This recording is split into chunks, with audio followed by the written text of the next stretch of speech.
I believe the DC Bar's greatest strength is the collective voice of its members. If elected as the Secretary of the Board of Governors, I intend to expand our bar as a place where lawyers come together to assist one another in becoming better lawyers, to provide more effective and efficient services to our clients and communities, and to address the most pressing issues in our local communities, cities, states, and across our country. A key component of the mission of the DC Bar is to promote access to justice and legal services to those in need. And this really strikes a chord with me with respect to our military veteran population, which I've learned through my own service is among the most in need of legal assistance. One of the best things I ever did in my career and in my life was to join the Army Reserve shortly after graduating law school. And I have served for over 20 years with some outstanding men and women in our armed forces. I have served overseas in 3 tours following the terrorist attacks of 9/11, even met my wife in the Army.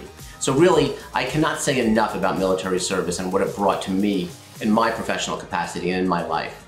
When I was a partner at Cadwalader, I formed the Cadwalader Veterans Network, which was designed to bring pro bono services to veterans and their families. And now at NS2, I'm the legal advisor to NS2 Serves, our not-for-profit entity designed to educate and find jobs for veterans in the tech sector.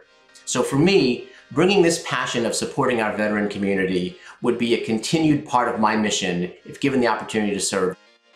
As I mentioned before, as treasurer, I intend to build upon the legacy of this bar while pursuing this bar's mission from a fresh perspective.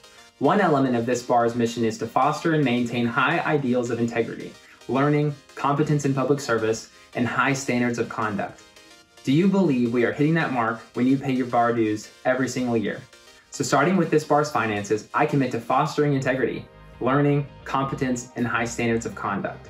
Since obtaining my license, I have actively volunteered in a pro bono capacity to help represent underserved DC residents in housing disputes, probate matters, and criminal record sealing. I see how important access to justice is for people who cannot afford legal services and who really need help. I bring a fresh perspective to help the DC Bar administer justice and deliver legal services to those in need. The Bar's mission is to enhance justice, improve the legal system, and empower lawyers to achieve. As a member of the board, I see it as my duty to uphold these pillars to not only protect the profession, but also uphold its reputation and its effectiveness. The board's responsibility is to set high-level policy, oversee the work of the CEO who manages the staff, and support the many volunteer leaders throughout the organization who lead the components that deal with the day-to-day work in support of the mission, including running the Pro Bono Center, the Client Security Fund, Disciplinary Council, CLE, and the other programs benefiting lawyers in their practice. It's the board's responsibility to make sure it sets the policies and tone to uphold these values, and that those values permeate the entire association, and that the resources are provided to make sure that those areas of the bar can continue doing their work. As treasurer, I would work with my fellow board members and the staff leadership to ensure that we manage our financial resources wisely to achieve those goals.